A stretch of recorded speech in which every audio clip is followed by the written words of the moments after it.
જય ગૌ માતા.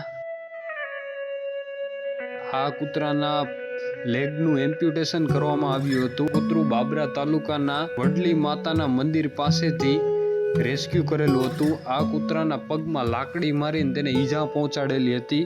ત્યારબાદ અમારી ટીમ દ્વારા સારવાર કરવામાં આવી.